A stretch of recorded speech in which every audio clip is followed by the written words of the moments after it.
Hi, it's Rich Hoffman here.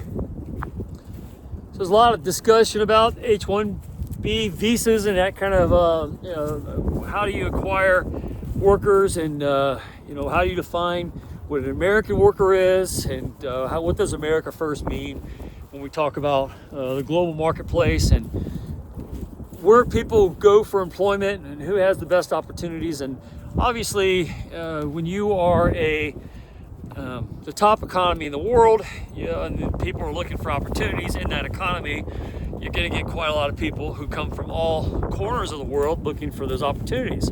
So when you talk about America First, what does that actually mean in definition of employment terms, and who should get first access to the best jobs that are out there? So my position on it is one that gets a lot of scrutiny because it's like, well, you support a lot of this kind of foreign interaction with our economy. What about the people from that are like union workers? I grew up with a family that worked in the automotive industry.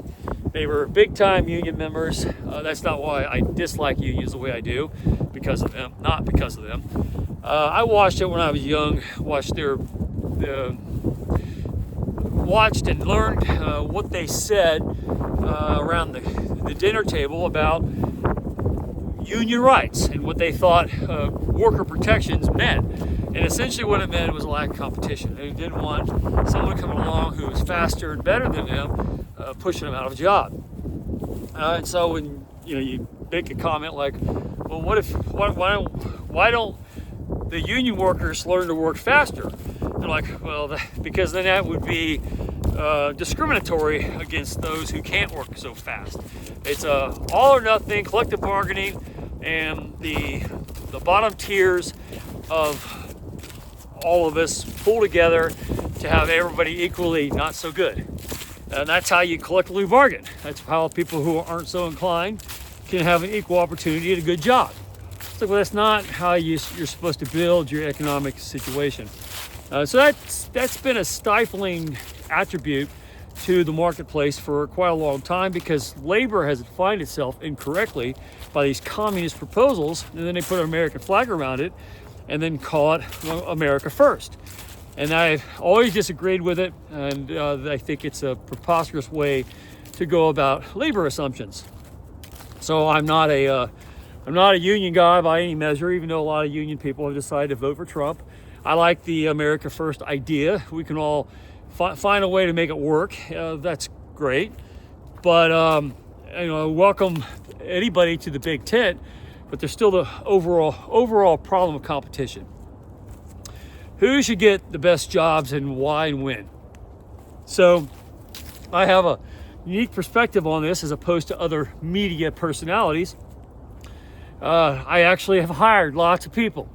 And that's been something I've done for a long time, has been responsible for hiring lots of people.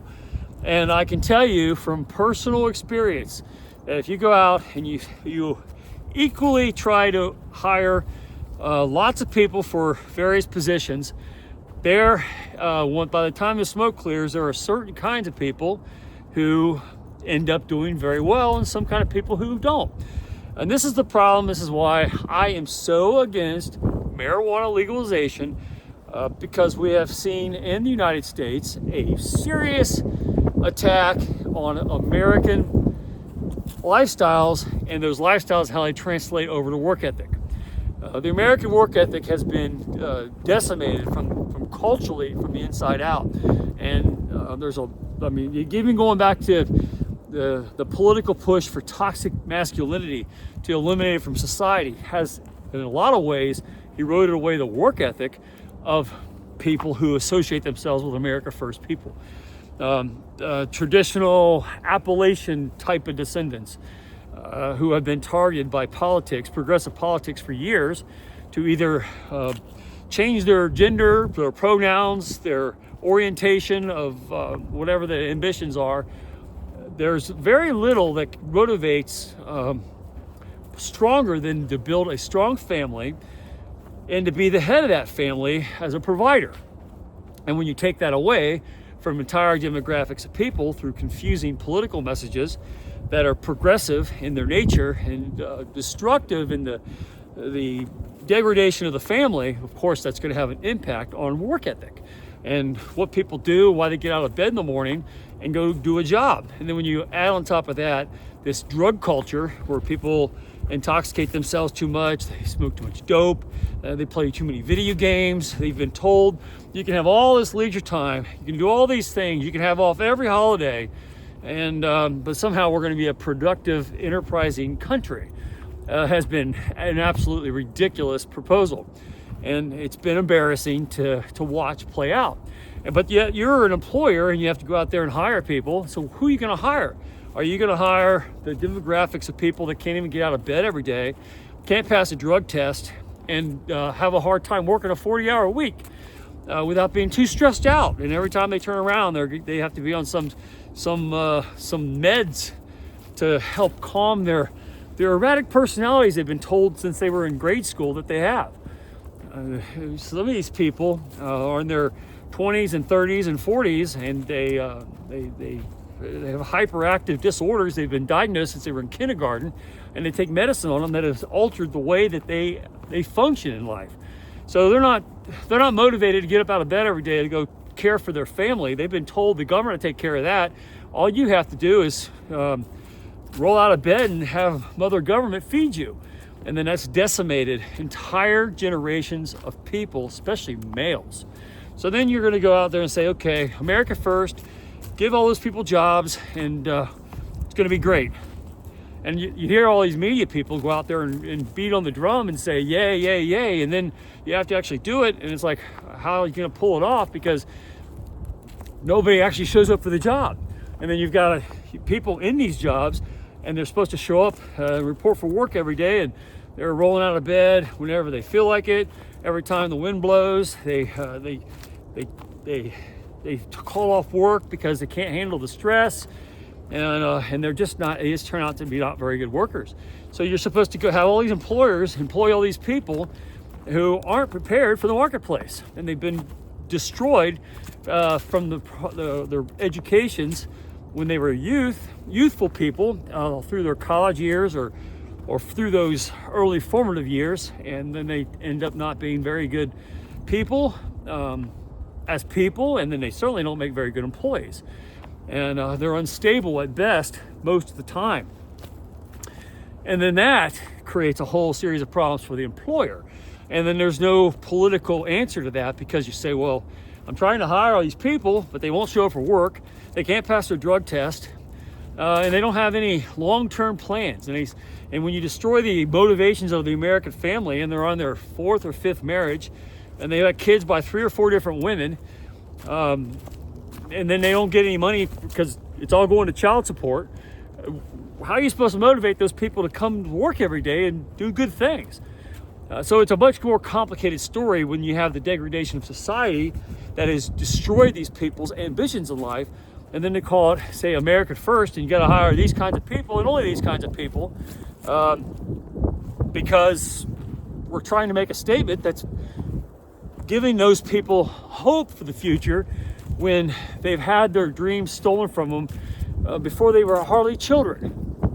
And then we're supposed to populate the best workforce in the world with those types of personalities, and it just doesn't work. As opposed to going out and hiring people who want the American dream, no matter where it is from the world they come from, but they want to work for it, and they don't mind fighting for the ability to have a good opportunity in life. I tend to really respond well to those kinds of people, and I don't care where in the world they come from. They come from everywhere to come to America to have that dream. But a lot of the people that were born from babies in the United States have had that dream taken from them with politics that has eroded them from grade school on up, and now as adults they're just not prepared to live in that world, to live as hard workers. They've been taught to be parasitic and to live off the government and not go fight to go create a family, but to kind of be on their mom's couch until they're 50. And that's just not going to make a successful country, not if you hold those standards. So you've got to have competition to drive everybody, and those kinds of people might have a hard time with the stress of it, but tough toodles, because you're trying to make something good and great, and you don't get that way by playing softball and being very timid and being on drugs, medication for every little stress ailment that there might come about. You got to get tough and push things, push yourself, and then make a good living, take care of your families, and build strength from the household. And that's the best way to go. But if you don't have a recipient that is show up for work every day and they can't pass a drug test, well, you're not going to be very successful as an employer, that's for sure. Because you're only as good as the people you can bring in. And if all those people are struggling at life themselves, they're only going to bring those problems to work. And it's not going to help employers be great, and therefore to make America and the workforce of America great again. It starts with people, and they got to get out of bed, not take drugs, and go work hard and save their money. That's what starts a successful life, and people have not been taught that. And currently, it's a very rare commodity. Anyway, it's Rich Hoffman here. Share, subscribe, make tomorrow a better day. If you haven't read my book, The Gunfighter's Guide to Business, I think you'll love it. Anyway, have a good day. See you later.